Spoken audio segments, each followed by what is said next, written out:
사랑하는 국민 여러분, 존경하는 우원식 국회의장님과 선배 동료 의원님 여러분, 더불어민주당 인천 서구을 이용호 의원입니다. 국민 여러분, 죄송합니다. 우리는 살고 싶습니다.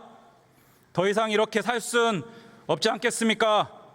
무더웠던 2022년 여름, 거제도 조선소 하청 노동자가 눕지도 일어서지도 제대로 앉기도 어려운 0.3평 감옥의 스스로를 31일 동안 가두고 외친 절규였습니다. 자신과 같은 하청 노동자에게 허용된 자유가 이 정도라는 상징이었습니다.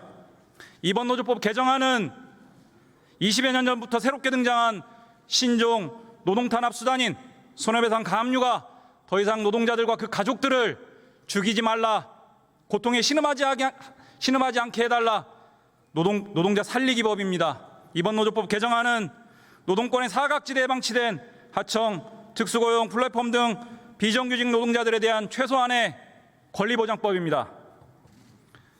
53년 6.25 전쟁 중에 제정된 사용자정이 70년이 넘었지만 개정된 바 없습니다. 변화된 현실, 산업구조와 고용 형태가 급속하게 변화된 현실을 담지 못하는 법은 더 이상의 법이 아닙니다. 실질적 지배결정이 모호하다고 얘기합니다. 이미 대법원은 15년 전에 이 개념을 인정했습니다. 명확성의 원칙과 죄형 법정주의가 지배하는 형사재판에서도 삼성전자 서비스 사건에서 대법원은 이 개념을 인정했습니다. 국민의힘이 전신인 한나라당도 이미 20년 전에 같은 내용의 법안을 발의했습니다. 그때는 옳고 지금은 틀립니까?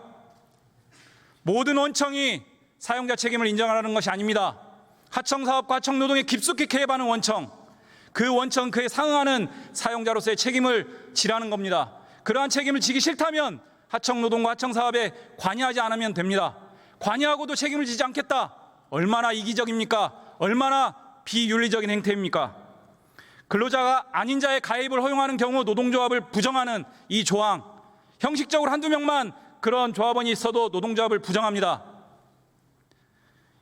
이미 근로자가 주체가 되어야 한다는 노동조합의 정의 조항이 앞에 중복적으로 있기 때문에 삭제를 요구합니다. 이미 ILO가 지속적으로 삭제를 권고했습니다. 한EU FTA 노동 조항에도 이 조항을 근거로 전문가 패널 보고서에서 이 조항의 삭제를 계속적으로 요구하고 있습니다. FTA 조항이, 노동 조항이 굉장히 많은 FTA에 존재합니다. ILO가 이미 협약 비준 우리나라도 했습니다. 이 조항을 계속 유지할 경우 ILO의 혹독한 이행 감독과 FTA 노동 조항을 근거로 한 무역 분쟁에 시달릴 수 있습니다. 오히려 이렇기 때문에 정부 여당과 재계가 먼저 이 조항의 삭제를 주장해야 됩니다. 부진정 연대 책임을 불법 파업을 해도 손해를 지지 않겠다, 이런 주장이 아닙니다. 손해를 지겠다는 겁니다. 조합원들이 행위한 만큼 그만큼만 손해를 지겠다는 겁니다. 헌법상 대원칙인 책임주의 원칙에 따라서 손해를 지겠다는 겁니다. 자기가 행위한 그 이상은 지지 않겠다는 겁니다. 너무나 상식적인 법안입니다. 주식회사 외부 감사법에 따르면 이사들의 경우 자신의 기책 사유만큼 책임을 진다, 이렇게 규정되어 있습니다. 이사들은 그렇게 책임지라고 하면서 노동자들은 그렇게 책임지지 말고 전체 손해를 책임져라, 이런 게 어디 있습니까? 너무 편향적인 주장입니다. 노란목두법은 이미 국제적으로 확립된 내용입니다. 대법원 산하 법원 행정처, 국회 입법조사처, 국가인권위원회, 대법원 사법정책연구원, 그리고 국회 입법조사처, 또다시 ILO, 모든 국내 국제 노동 기준과 유권적인 해석을 하는 대법원을 포함한 모든 기관에서 이 법을 지지하고 있습니다. 이 법이 통과되면 파업 천국이 될 거라 주장합니다. 파업은 그렇게 간단하지 않습니다. 임금의 손실과 해고의 위협에 직면해서 파업을 어렵게 결단합니다. 노동자와 노동조합은 파업을 못해서 안달난 집단이 아닙니다. 정부 여당이 묻습니다. 국민의 다수인 노동자들을, 국민들이 만든 노동조합을, 그리고 불가피한 상황에서 헌법상 보장된 파업권을 행사한 것을 범죄시하고 악마화하니 기분이 좋습니까? 행복하십니까? 솔직히 노조 없는 세상, 파업 없는 공장을 원한다, 이렇게 고백하십시오. 일상 이렇게 얘기합니다. 노동법 개정되면 파업 천국, 국가경제 파탄난다 이렇게 주장합니다. 2002년 주 5일제 도입 당시 광고를 한번 보십시오. 경제5단체 광고는 이 법안이 통과되면 국가경제 파탄난다라고 했습니다. 주 5일제 도입 20년이 지났습니다. 국가경제 파탄 났습니까? 삶의 질은 더 높아지고 경제 활성화됐습니다. 엊그제 24년 경제 6단체의 광고를 한번 보십시오. 노란봉투법 통과되면 기업의 해로 나간다, 경제 파탄난다, 똑같은 레파토리를 반복하고 있습니다. 전형적인 허수아비 공격의 오류입니다. 없는 사실을 예정될 수도 없는 허상을 제시하고 그거를 토대로 국민들을 선동하고 있습니다. 책임있는 정부 여당이라면, 재계라면 국민 선동을 멈춰야 됩니다. 대통령 윤석열 대통령에게 이야기합니다. 중앙지검장 시절 중앙지검은 삼성 노조 파괴 사건 수사 결과 보도자료에서 이렇게 얘기합니다. 한국 사회는 노동자들에게 불리하고 사측에게 유리한 한국 사회 노사관계는 기울어진 운동장이다.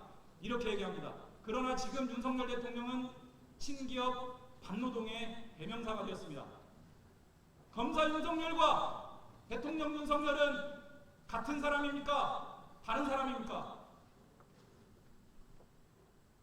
헌법상 제2호권은 내재적 한계가 있다. 헌법 밖에 확립된 법리입니다.